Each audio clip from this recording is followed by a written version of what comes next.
Hola, ¿qué tal? Mucho gusto, bienvenidos y bienvenidas a un episodio más de Interview, este espacio de entrevistas, opiniones e historias de vida con enfoque femenino. Yo soy Niri Andrade. Qué gusto de verdad que estén siguiéndonos a través de las diferentes redes sociales. El día de hoy tenemos a una entrevistada muy especial.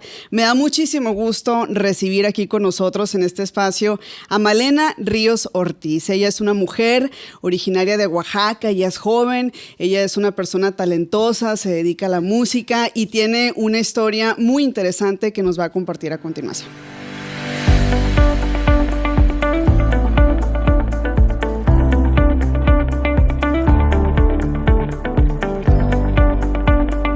Sin duda alguna, el hablar de violencia hacia la mujer es muy importante, enviarles un mensaje a las jóvenes, a la sociedad en general, es muy importante para que podamos entender esta problemática. Pero hay diferentes formas de violencia y Malena vivió una forma de violencia en particular que quizá no habíamos escuchado tanto en nuestro país, ¿no? Esos ataques con ácido. Yo en lo personal, Malena, había escuchado hablar de este tema y pareciera que no ocurría en México, y tu caso ha sido un parteaguas y ha sido muy interesante. Te agradezco mucho en lo personal que estés acá y te doy la bienvenida. ¿Cómo estás? Ay, pues estoy.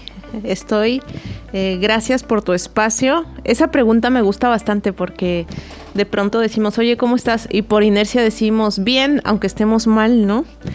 Y pues mi respuesta es, estoy viva y yo creo que con eso es mucha ganancia. Me gustaría decirte, estoy muy bien, pero te mentiría y le mentiría al público, pero qué bueno que te interesa y a las personas les interesan este tipo de temas que pues de pronto se vuelven en la mente de las personas como a cosas aisladas, ¿no? Y son más frecuentes de lo que una piensa, y sobre todo que cualquier mujer puede ser atacada de esta manera si no existen políticas públicas adecuadas para ponerle freno a uno de los problemas sociales, ¿no? Que es claro, la violencia feminicida hacia las mujeres. Así es. Malena, estás acá en Sonora.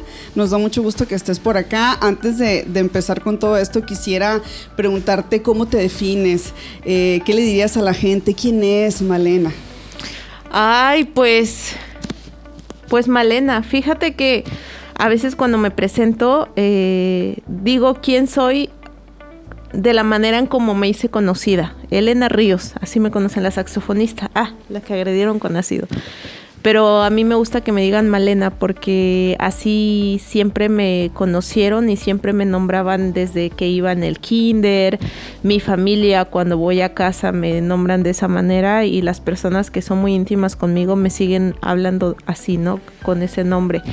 Y pues yo te podría decir que soy una mujer, como dices, de Oaxaca, pero que se siente muy orgullosa, pero no solamente me define el orgullo por mis ancestros y mis ancestras, sino también busco la manera de reivindicar todos los saberes ancestrales que se han ido olvidando debido a pues un extractivismo, una mal llamada conquista, un colonialismo que pues lo único que ha hecho hasta después de 500 años es seguir dañando y olvidando a las personas que son dueñas de su territorio.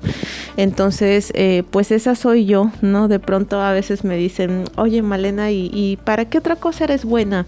Aparte de tocar el saxofón, no, pues no se pueden decir groserías, ¿verdad? No, ya lo editamos. Vamos a decirlo de otra manera, pues para hacerla de emoción. Okay. Siempre y cuando tenga congruencia y sea para por algo supuesto. benéfico. Sí. La música, ¿en qué lugar ocupa en tu vida? Porque decías ahorita, sí, la gente te ubica como saxofonista, pero me parece que eso es bueno porque es un talento, ¿no? Que tú tienes al final de cuentas. No a todos se nos da, pues, esto de la música. Pues quién sabe si sea talento, pero sí es algo que a mí me gusta mucho y que le da mucho sentido a mi vida. Uh-huh. De pronto sí se ha vuelto tormentoso por diferentes procesos en que se ha encontrado en mi vida. El más reciente pues fue con mi agresor, Juan Antonio Vera Carrizal, quien le molestaba mucho que fuera músico porque pues la música a mí me hace sentir libre, me hace sentir cómoda, me da como fortaleza.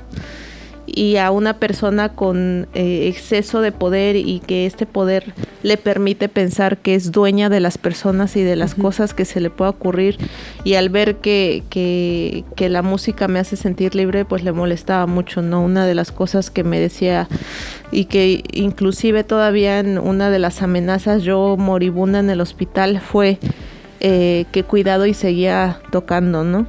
Entonces hubo un proceso en mi vida en donde pues yo tuve ese conflicto con mi instrumento, porque dije, maldita sea, como pues si no me hubieran llevado mis papás a aprender música, yo creo que esto no hubiera pasado, ¿no? Cuando creo que hay que cambiarle el foco o el revés a la situación y ver cómo esa situación le puede sacar algo bueno, ¿no? Y aferrarse. Claro. Actualmente yo tengo 30 años y de pronto sí me he topado con situaciones o comentarios violentos cuando dicen, ay, ¿para qué estudias? Si cuando te gradúas como de 23, 24 años y tú tienes 30 y estás empezando una licenciatura, pero pues a mí no me interesa ese estigma o ese tope de edad, siempre y cuando yo me sienta bien.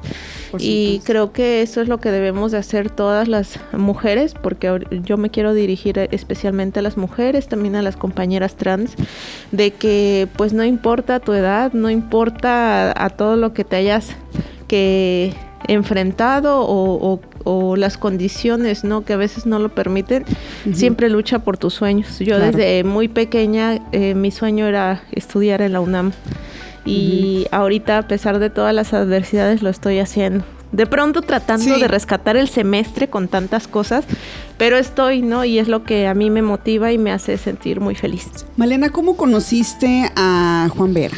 ¿Y cómo fue tu relación con él? Claro, mira, esa pregunta me gusta, pero me gusta porque la manera en cómo la voy a contestar, creo que debemos de aprender todas las mujeres a contestar sobre nuestros agresores sin caer en una revictimización. Porque de pronto a veces me lo preguntan y, oye, ¿y cómo era?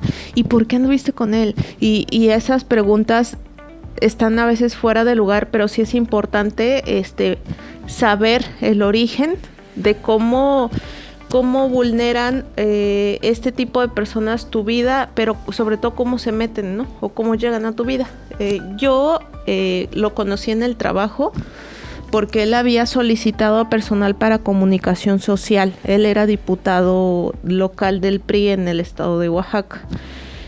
Y yo no sabía hasta que él me lo dijo que me había investigado, porque él necesitaba tener seguridad de las personas que se involucran en su equipo. Entonces, para ese entonces, yo había acabado de salir de una relación sentimental de más de 6 años. Yo pensé que me iba a casar con ese muchacho de ese entonces, ¿no? Y él me dice, fíjate que yo me llevo con el tío de la muchacha por la que te dejó. Entonces yo sé todo lo que te hizo y tú te mereces lo bonito, cómo te pudieron haber tratado de esa manera tan linda, tan bonita que eres. Y yo no sabía, hasta hace poco, que cuando tú emocionalmente estás de esa manera, que te sientes deprimida después de romper con alguien y alguien llega y te habla bonito, eso es abuso. Y de pronto van a decir, ay, qué exagerada, no, sí es abuso. Y eso es algo muy común, ¿no? Porque no respetan tu sentir.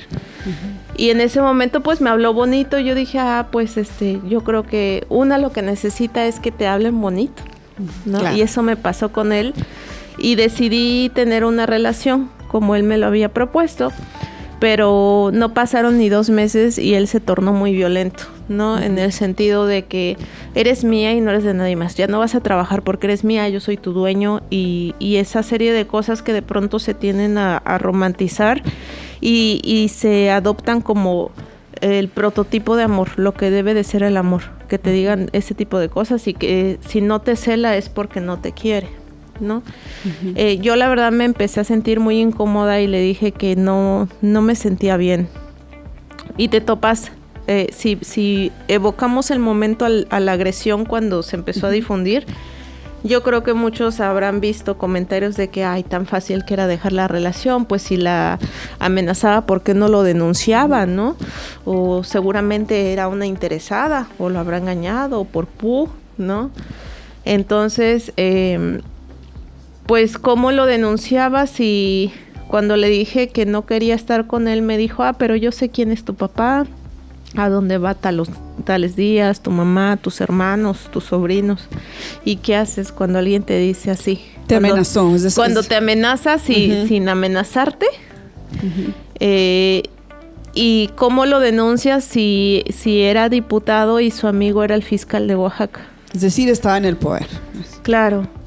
Entonces, para mí fue como muy complicado. Claro, yo seguí tocando, pero yo tocaba a escondidas, ¿no? Por ejemplo, iba, no sé, a tocar a alguna comunidad y me decía, ¿dónde estás? Y yo fui al pueblo con mi mamá, ¿no? Entonces, esconderte para que medio que tengas momentos de felicidad no está padre, ¿no? Y si es algo muy íntimo lo que te digo, pero creo que es muy importante resaltarlo porque muchas mujeres cuando están en alguna relación sentimental con otra persona tienden a mentir porque se enoja el varón, ¿no? Y eso no es correcto, lo digo porque es una señal en donde tenemos que poner atención de que las cosas no están bien y que ese no es el lugar ni esa es la persona. Claro. Entonces, pues de alguna manera obligatoriamente estuve con él. Para que no se molestara, yo le tenía que hablar bonito. Inclusive en este afán de quererse escudar y decir que él no era violentador porque yo le hablaba bonito, publicó audios, ¿no? Que es violencia digital también publicarlos en redes sociales. Y pues, ¿cómo haces en ese momento si por cualquier cosa se enoja y lo que menos quieres es que te dañe? Son audios en donde tú le contestabas bonito para que no se molestara. Claro, y muchas mujeres lo hacemos, claro. ¿No? En un principio a mí me costaba admitirlo y reconocerlo y sobre todo hablarlo, porque te avergüenzas, ¿no? ¿Cómo era capaz de hablarle bonito a ese miserable? ¿O cómo era capaz de hablarle bonito a ese vato no tan feo? Pero en eso caemos, muchas mujeres. Eso es algo muy normal. Y lo vuelvo a mencionar porque es otra de las señales, ¿no? Entonces, en algún momento... ¿Cómo empieza a subir de intensidad todo esto, no? Porque veía, a lo que cuentas ya las amenazas se prolongaron. Me imagino que te sentías muy mal. Y no sé si en algún punto lo platicaste con alguien o lidiabas tú sola con todo esto. Bueno, eso ya es algo muy específico que nos tardaríamos todo el programa, pero los procesos de las mujeres siempre casi son iguales cuando se presenta al último una violencia feminicida, una violencia extrema. En lo particular, pues yo ya estuve en el hartazgo porque yo ya estaban transcurriendo los meses, más de un año, y yo lo que quería era recuperar mi vida, mis actividades, lo que a mí me hacía sentir bien, lo que me conservaba como una mujer autónoma. A mí me gusta ser una mujer autónoma y creo que todas debemos de perseguir nuestra autonomía porque nos hace libres. Entonces yo decido dejar la relación sentimental. Y es cuando pues él empieza a planear matarme. ¿Por qué me doy cuenta que lo planeó y que lo planeó por más de 5 meses? Porque la última vez que lo vi me dijo muy enojado que quién era Rubicel Ríos. Y yo es que no sé, imagina, ya no éramos nada y le rendía explicaciones. Y eso es algo súper común también en las mujeres, ¿no? Nos sentimos como que en esa inercia de tenerle que explicar al varón, aunque ya no somos nada, ¿no? Porque queremos que sepa que no estamos haciendo nada malo, ¿no? Cuando es nuestra vida, y en nuestra vida nadie se tiene por qué meter ni tiene el derecho a que le des explicaciones. Entonces, a mí me llamó mucho la atención, pero no pensé, yo dije, a lo mejor se está imaginando otra cosa o le dirían algo, pero yo no conocía a ese tal Rubicel Ríos. Fue hasta el 9 de septiembre del 2019 cuando me agreden, y tras un proceso de investigación por parte de la Fiscalía de Oaxaca, en diciembre de ese mismo año, cae Rubicel Ríos y me doy cuenta de que era por el que me preguntaba. Cuando mi agresor Juan Antonio Vera Carrizal me hace esa pregunta fue en abril del 2019. Abril, mayo, junio, julio, agosto, septiembre, 6 meses planeando. ¿Para qué te lo preguntó? La pregunta tan insistente era para asegurarse de que el apellido Ríos no tuviera relación familiar y asegurarse de que ese tal Rubicel Ríos era el indicado para arrojarme el ácido. Okay. ¿No? Entonces ahí es donde yo me percato que imagina más de 5 meses y que no se arrepienta. Estamos hablando de un feminicida en potencia que no se arrepintió, no se tocó el corazón. Y acá es donde pues ya te enfrentas a una serie de contextos para lo cual no estás preparada. No estás preparada porque yo no soy abogada, ni en el carácter de las escuelas te enseñan cómo hacer una denuncia. Por ejemplo, no te explican cuál es la función de un ministerio público, no te explican nada de eso, porque la educación en México sigue siendo cívica y nacionalista. ¿A qué voy con eso? Te enseñan a celebrar el Día de la Bandera, el Día de la Constitución, pero no te enseñan a darle la lectura correcta a tus derechos, ¿no? Yo no sabía eso. Yo estuve varios meses en el hospital con quemaduras de 3er grado, en donde estuve a punto de morir 2 veces por infecciones, porque los hospitales, y te das cuenta que los hospitales, por lo menos en Oaxaca, no tienen la condición para tratar a un quemado. Malena, antes de lo que te ocurrió, ¿tú ya habías escuchado hablar de los ataques con ácido a mujeres? Fíjate que los había escuchado, pero en la India. Inclusive igual me pasó a mí. Hay luego de pronto publicaciones que son para reflexionar, y sí, en algún momento que tengo en mis recuerdos que sí había visto ese tipo de imágenes, pero yo no pensé que esto se viviera en México. Es más, cuando yo era violentada, no sabía que era violencia porque la tenemos muy normalizada. El ejemplo que te decía es que si no te cela, no te quiere. Y lo tenemos tan normalizado de que es porque me quiere, cuando es una violencia. Y no nos damos cuenta que es una violencia porque no nos enseñan a ponerle nombre a las violencias, ¿no? Entonces, pues yo no sabía que era ese tipo de ataques sucedían en México, hasta que me vacían el ácido y de manera inmediata, al ver cómo mi piel se abría, digo, es que esto es ácido, no, o sea, ¿qué otra sustancia puede provocar esto tan inmediato, no? O sea, fue en cuestión de segundos, y precisamente cuando ya me llevan al hospital y llevan a los peritos, pues se dan cuenta que lo que me vaciaron fue ácido sulfúrico, uno de los ácidos más fuertes y que tiene una reacción inmediata en tu cuerpo, y sobre todo que es uno de los ácidos que puede causar la muerte inmediata si te llega a caer, por ejemplo, en la garganta, que a mí me cayó, pero yo me lo quité, ¿no? Como pude. Okay. Entonces, pues te enfrentas a todo esto, a un sector de salud que no sirve, es inoperante, a una fiscalía corrupta y omisa, a un agresor con poder que es amigo de políticos como el gobernador de ese entonces, y que tiene la capacidad económica para sobornar a quien quiera contar de evadir la justicia. ¿Él está libre? Al sufrimiento de tus padres. Y ahí tienes de dos: o quedarte callada y luchar solamente por tu vida, o que se despierte en tu ser esa rabia de querer la justicia. Claro. ¿Él está libre? Él está en prisión preventiva oficiosa y justificada. Para eso te tengo que poner el contexto. Si bien él es el principal agresor, que jurídicamente se le nombra autor intelectual, o sea, el creador del plan, fueron 5 personas las que participaron. La primera, pues desde luego es él, luego su hijo, a quien le dijo que consiguiera más personas, y luego hay confusión porque es su hijo, se parece biológicamente a él, y luego primogénito machista, Juan Antonio Vera Carrizal, Juan Antonio Vera Hernández, entonces se confunden por la cara y por el nombre, ¿no?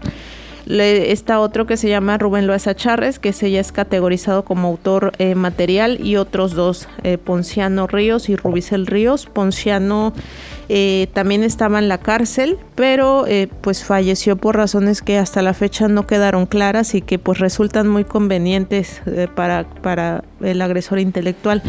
Y de esos 4 que estaban en prisión preventiva oficiosa, pues muere Ponciano, quedan 3, y el que actualmente, después de 3 años, 8 meses, sigue prófugo de la justicia es su hijo, Juan Antonio Vera Hernández. Uh-huh. Ahora, ¿qué es la prisión preventiva oficiosa?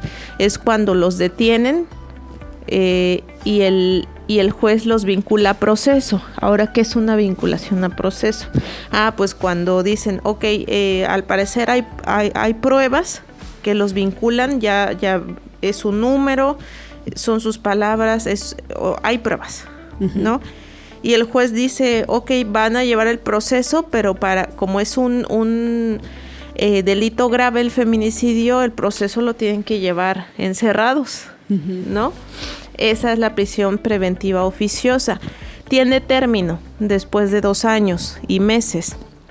Pero como el delito es grave, es feminicidio, además de que hay un riesgo de que se escape porque es el agresor intelectual Juan Antonio Vera Carrizales, ciudadano americano, tiene dinero, tiene la capacidad política y económica para hacer y deshacer, se le justifica la prisión en lo que sigue el proceso.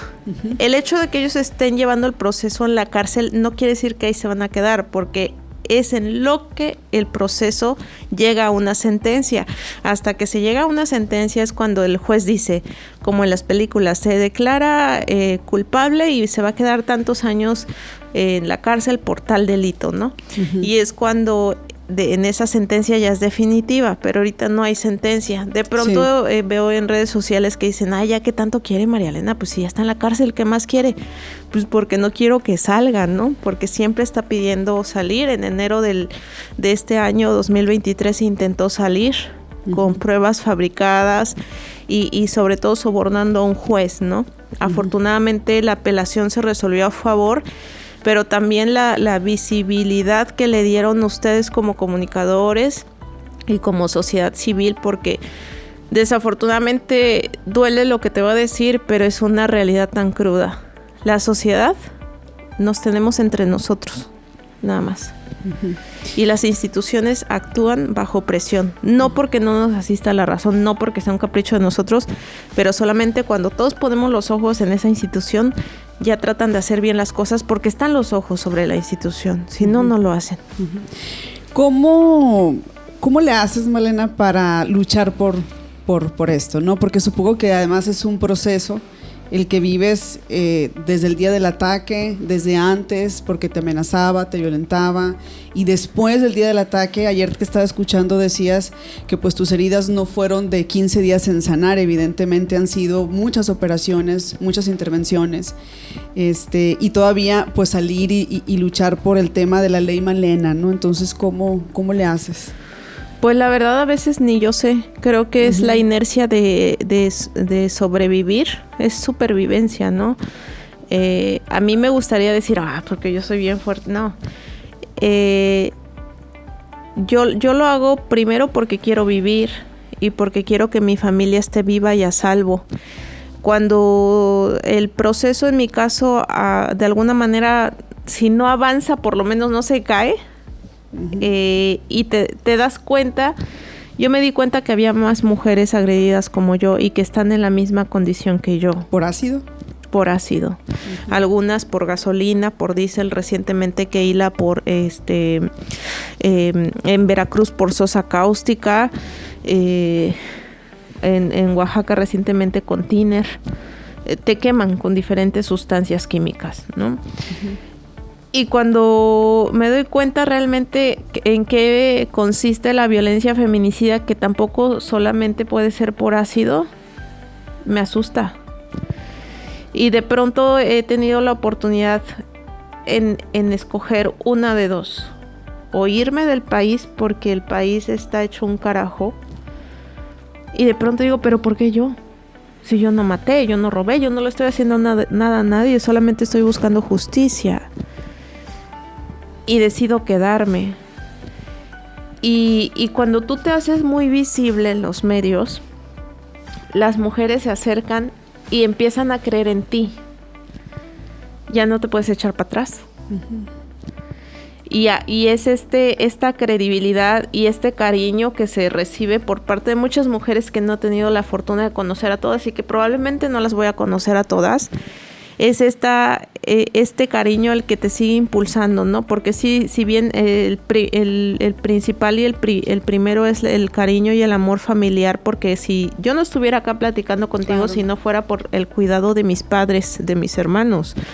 pero también están las compañeras, y que son miles de compañeras, y que te hacen sentir que no estás sola, y de alguna manera son sus publicaciones, las marchas, cuando ponen el nombre. Ayer precisamente me escribe una señora de Veracruz y me dice, mira, iba caminando en la calle y en la pared lo que dice Ley Malena, ¿no?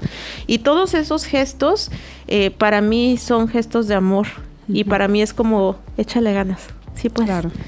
Y eso es lo que a mí me incentiva mucho, ¿no? Porque me hacen darme cuenta que no estoy sola, y que siempre me van a estar respaldando, así como yo con las compañeras. Claro. De ese día tan difícil, Malena, en 2019, cuando es tu ataque, ¿qué le pudieras compartir a la gente que te escucha, a las mujeres? ¿Qué recuerdas o qué quisieras tú mencionar sobre ese día?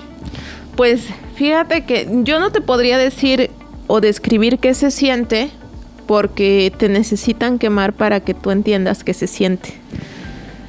Sí podremos evocarnos a cuando de pronto sin querer nos quema la plancha o nos cae tantita aceite y cómo duele, ¿no? Y ahora imagínate todo el cuerpo, y que esas son quemaduras que no son profundas. Ahora imagínate las de tercer grado, te duelen el alma. No hay palabras para describir, pero creo que una de las cosas que me ha ayudado mucho a salir adelante es no odiar. Y eso yo lo decidí desde el día, si no recuerdo, era el tercer día, cuando yo ya despierto de tanta droga. Cuando digo tanta droga es todo el medicamento que me ponían, porque a mí me tenían que dormir, porque era tanto el dolor y el nivel de estrés en el cuerpo que me podía dar un paro cardíaco. Entonces, cuando yo despierto un poco más tranquila, es que me veo los brazos solamente y digo, Dios mío, si así tengo los brazos, ¿cómo he de tener la cara? Y de pronto me descubren las piernas y digo, Dios mío. Y escucho cómo mi papá le pregunta al médico que cuándo me voy a curar. Y el médico le dice, son lesiones que tardan entre 15 y 20 días. Y dije, no, esto no va a sanar en 15, 20 días. Esto no sana. Y en ese momento dije, a ver, yo ya sé quién fue y por qué lo hizo. Tengo otra vez de dos. Y toda la vida nosotros tenemos de dos, ¿eh? O es sí o es no, o es blanco o es negro. En la toma de decisiones. Y dije, pues ya sé quién es y necesito hacer algo. Odiarlo es gastar mi energía. Y yo necesito energía para sanar. ¿Cuál tomas? A ti, ¿no? Además de que pues yo así crecí con ese ejemplo y esos consejos de mis papás, ¿no? Cuando alguien te lastime, no odies, mija, porque odiar te destruye a ti. Tú no te vas a podrir. Deja a la gente que sea así, pero tú no. Entonces yo ya lo tenía como por inercia, ¿no? Esa forma de pensar o de tomar decisiones, y en mi caso fue inmediata, en el primer momento en que estuve más consciente. Y eso siento que a mí me ayuda mucho, porque, ojo, de pronto dicen, no, pero es que ¿cómo lo puedes perdonar? ¿Cómo no lo puedes odiar? No, una cosa es que yo no guarde odio en mi corazón, pero otra cosa es que él se tiene que hacer responsable, ¿no? El hecho de que yo no lo odie quiere decir que lo exonero de lo que hizo, no, él tiene que pagar y tiene que ser el ejemplo nacional de que los ataques con ácido y otras sustancias se pagan, y que él va a ser un ejemplo, y que las cosas sí se pueden hacer con lucha, sí, así como, mira, yo me pongo el ejemplo, a lo mejor no va a haber una justicia pronta para mí, porque ya llevo pronto, en 3 años, 8 meses, eso no es prontitud para que no vaya ni a la mitad del proceso por el exceso de corrupción. Pero a mí me va a pasar como a las mujeres que luchaban por el voto, y que a lo mejor ya muchas lucharon y no les tocó verlo, ¿no? Pero en algún momento va a haber mujeres que si las agreden van a tener un proceso ágil. O van a decir, ay, ¿a poco quemaban? ¿A poco existía eso, no? Y que solamente se queda así, ¿no? Porque al final una iniciativa de ley lo que busca es erradicar, sí castigar, porque es un cambio que no se da de la noche a la mañana ni a corto plazo, pero sí también busca erradicar.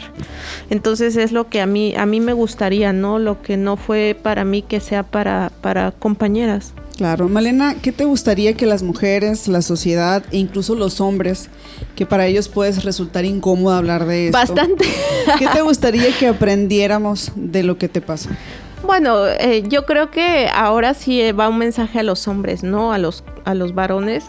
Yo lo que puedo entender de mi parte y también de parte de... Porque el movimiento es grande y tenemos como también varias ópticas. Pero algo que tengo muy claro es que las mujeres no estamos en contra de ustedes, los varones, ni les queremos quitar sus privilegios que los tienen y deben de reconocer. Y dentro de su deconstrucción masculina deben de reconocer que por el simple hecho de tener pene ustedes tienen ventaja, ¿no? No estamos en una disposición de arrebatarles, ¿no? Simplemente nosotros lo que estamos pidiendo es que a nosotros también nos cedan los espacios que históricamente nos fueron negados, los derechos que históricamente son negados y en la actualidad lo siguen siendo, es lo que buscamos. Yo en lo particular, yo no quiero tener pene. No me quiero cambiar de género para, claro, para tener sus privilegios. Simplemente es lo que nos corresponde y ya. No es una competencia, porque sabemos que somos muy diferentes y precisamente esas diferencias son los que nos hacen únicos y únicas, ¿no? Entonces no es una competencia como para que se pongan a la defensiva. Yo de mi parte ni los odio tampoco. Imaginen, ni odio a quien me quiso matar. ¿Cómo voy a generalizar y odiar a todos los hombres, no? Simplemente creo que sí deben de aprender a reconocer que ustedes los hombres tienen más ventajas que nosotras, inclusive ustedes sí tienen privilegios y pues los invito a reflexionar qué uso le dan a esos privilegios, ¿no? Que normalmente pues son para violentarnos y yo creo que no se tiene que seguir abusando de esa manera. Claro. Por último, Malena, ¿con cuántos años crees que tu agresor puede pagar por lo que te hizo? Bueno, de acuerdo al Código Penal del Estado de Oaxaca, el feminicidio es castigado hasta por 40 años. A también se le tienen que anteponer agravantes. Por ejemplo, la iniciativa de ley que yo estoy promoviendo son agravantes que se aumentan dependiendo los congresos, ¿no? Cómo están, pero una tercera o una cuarta parte sobre el total de la condena. Por ejemplo, si a le antecede una relación sentimental, es una tercera o una cuarta parte del 30 o de 40 que ya están estipulados. Haciendo un conteo rápido de qué le correspondería a Juan Antonio Vera Carrizal, tomando en cuenta que él tiene alrededor de 58 años, son 40 años. 58 y 40. O sea, nunca saldría de la cárcel. No, y eso es lo que merecen las personas que intentan acabar con nuestras vidas y que cuando sobrevivimos y aún así, aunque las compañeras no hayan sobrevivido, nos roban nuestros sueños, nuestros proyectos y es muy complicado volver a levantarnos. El hecho de que yo esté hablando contigo, que yo camine, que inclusive a veces yo me voy con mis cuates, ¿no? Y amigas a bailar, a comer, eso no quiere decir que soy menos víctima. Es como alguna compañera que ha tenido violencia sexual, el hecho que la hayan violentado o violado, no quiere decir que no va a tener novio, no quiere decir que no se va a volver a enamorar, no quiere decir que es menos víctima y que ya no tiene credibilidad. Eso jamás exonerará al violentador de lo que le hizo, todo el daño que le provocó. Y así cada mujer con los diferentes tipos de violencia tenemos todo el derecho de rehacer nuestras vidas, de volver a bailar, de sonreír, de brillar. Eso no tiene nada de malo. Y tampoco no nos tiene por qué dar un síntoma de culpa o nos tenemos que esconder para tener un momento efímero de felicidad. Nosotras no nos tenemos por qué esconder, nosotras no tenemos la culpa, no nos tenemos por qué sentir avergonzadas hasta de sonreír, ¿no? Si el día de hoy yo no me quito el cubreboca, no es porque yo no me acepte, ni porque me sienta bonita. Yo cada que me levanto digo, te pasas, Male, has mejorado bastante, síguele echando ganas, ¿no? Yo me hablo así. Si yo no me lo quito es porque el morbo todavía duele y porque si ya bastantes emociones son las que tenemos que lidiar, todavía el morbo duele mucho y yo sinceramente en ese sentido no estoy preparada.